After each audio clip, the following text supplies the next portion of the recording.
இன்னைக்கு நம்ம என்ன பார்க்க போறோம் சொல்லி பார்த்தோம்னா, கோவில் பிரசாதங்களை உட்கொள்வதன் மகத்துவம் என்ன?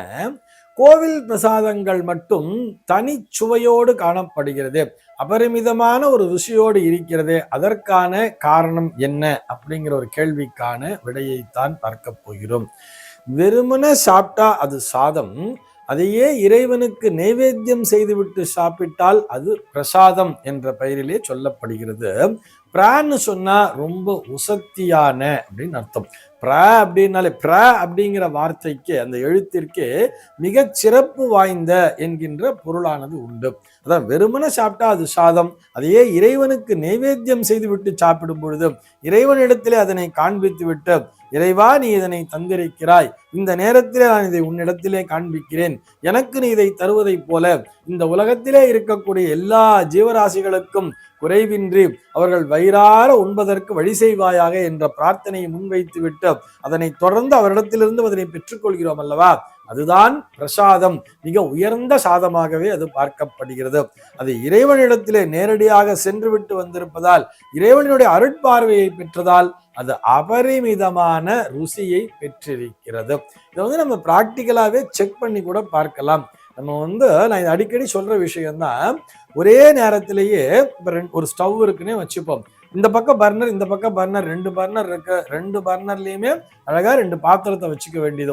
ஒரே அளவிலான பாத்திரங்கள், ஒரே அளவிலான அரிசியோ இல்லை சக்கரை பொங்கல் பண்ணோடனே வச்சுப்போம். அரிசி, தண்ணி, வெல்லம், அதுக்கு என்னென்ன இன்கிரீடியன்ஸ் எல்லாம் போடுவோமோ, முந்திரி, திராட்சை, எல்லாவற்றையும் ஒரே அளவிலே எடுத்து வைத்து கொண்டு, ஒரே நேரத்தில் அந்த டைமிங்லாம் கரெக்டா பார்த்துட்டு, ஒரே அளவிலான ஃப்ளேமை வச்சு அழகா 2த்தையும் செய்ய வேண்டியது.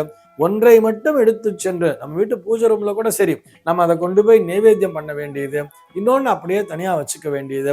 இப்போ எடுத்து தனித்தனியா 2ஐயும் சாப்பிட்டு பார்க்க வேண்டியது. இதுல இறைவனுக்கு நைவேத்தியம் பண்ணோம் இல்லையா, அதுதான் அபரிமிதமான ருசியாக இருக்கும். மற்றொன்று ருசியா இருந்தாலும் கூட இதுல தனியா ஒரு டேஸ்ட், எக்ஸ்ட்ராவா ஒரு டேஸ்ட் அப்படிங்கிறது ஆட் ஆகியிருக்கிறத நம்ம பிராக்டிக்கலாவே பார்க்கலாம். அதற்கு காரணம் என்ன அப்படின்னு சொல்லி பார்த்தோம்னா, அது ஆண்டவனுடைய சன்னதிக்கு சென்று அங்கே ஆண்டவனுடைய அருட்பார்வையை பெற்றிருக்கிறது. இறைவன் அதனை முழுமையாக ஸ்வீகரித்துக் கொண்டிருக்கிறார் என்பதை நாம் நம்புகிறோம். அதுதான் அதற்கான சிறப்பம்சமாகவே பார்க்கப்படுகிறது. அது என்ன, கோவில்ல கொடுக்கக்கூடிய பிரசாதத்துக்கு அத்தனை மகத்துவம். கோவில்ல ஒருத்தர் பிரசாதம் கொடுக்குறான்னு சொன்னா அதுல போய் கியூல நிக்கிறா இல்லையா, அது போன்று கியூல நிற்கவங்களை பார்த்து இவங்க பிரசாதம் வாங்கறதுக்காக, ஒரு உண்டக்கட்டி வாங்கறதுக்காக இவங்க வெயிட் பண்றாங்கிற மாதிரி நாம் நிச்சயமாக அவர்களை ஒரு ஒரு கேலி செய்யும் எண்ணத்தோடோ, ஒரு கேலியான வார்த்தைகளையோ, ஒரு கிண்டல் கலந்த வார்த்தைகளையோ நிச்சயமாக பயன்படுத்தி விடக் கூடாது. ஏன்னு சொன்னா, இந்த உலகத்திலே நாம் ஒவ்வொரு வேளை உண்ணுகின்ற உணவும் இறைவன் நமக்கு அளித்த அருட்கொடைதான், இதில் எந்த விதமான சந்தேகமும் இல்லை. அதே நேரத்திலே ஆலயத்திலே சென்று அந்த பிரசாதத்தை வாங்கி கொள்ளும் பொழுது எல்லோரும் ஒன்று கூடி அந்த இடத்திலே பிரார்த்தனையை செய்திருக்கிறார்கள். எல்லோரும் ஒன்றாக இணைந்து ஒரு பிரார்த்தனையை செய்து இந்த உலக மக்கள் யாவரும் நலமுடன் வாழ வேண்டும் என்ற பிரார்த்தனையை முன்வைத்து விட்டு அதற்கப்புறம் அந்த பிரசாதத்தை ஸ்வீகரணம் பண்ணும் பொழுது இறைவனினுடைய நேரடி பிரசாதமாகவே அது பார்க்கப்படுகிறது. அதனை எந்த விதத்திலையும் அலட்சியப்படுத்தி விடக்கூடாது. ஆண்டவன் சந்நிதியிலே தரக்கூடிய பிரசாதத்திற்கு எந்த விதமான தோஷமுமே இல்லைன்னு சொல்றார்.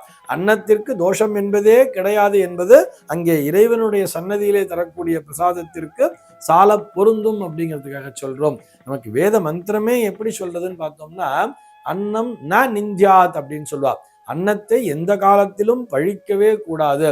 தத் விரதம், அதுதான் விரதம் என்று வேதமானது வலியுறுத்தி சொல்கிறது.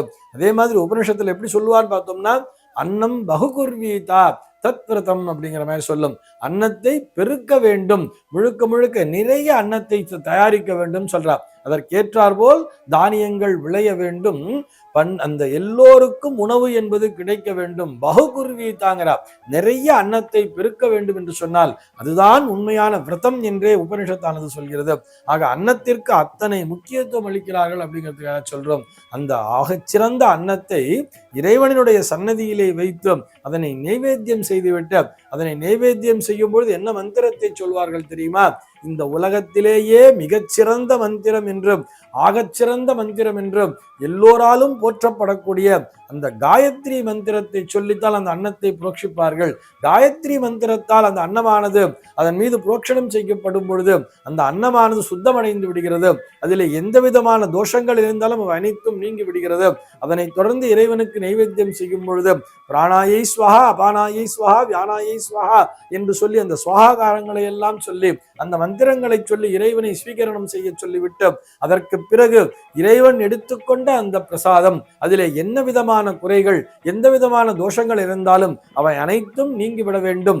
இந்த அன்னத்தை சாப்பிடுவர்களுக்கு அது ஓஷதியாக, அது ஒரு மருந்தாக மாறி அவர்களுடைய உடம்பிலே இருக்கக்கூடிய நோய்கள் குறைகள் அனைத்தும் நீங்க வேண்டும் என்கின்ற பிரார்த்தனையை முன்வைப்பதால் அந்த ஆலயத்தினுடைய பிரசாதம் என்பது அத்தனை முக்கியத்துவம் பெறுகிறது, அத்தனை சிறப்பம்சம் வாய்ந்ததாக கருதப்படுகிறது. அந்த பிரசாதத்தை வாங்கி உட்கொள்ளும் பொழுது நம்முடைய உடம்பிலே இருக்கக்கூடிய நோய்கள் அனைத்தும் நீங்கி விடுகின்றன, குறைகள் அனைத்தும் போய்விடுகின்றன, தோஷங்கள் அனைத்தும் அங்கிருந்து காணாமல் போகின்றன என்கின்ற அந்த தாத்பரியம் உள்ளே இருப்பதால் தான் ஆலயத்தினுடைய பிரசாதம் என்பது அத்தனை மகத்துவம் வாய்ந்ததாக கருதப்படுகிறது.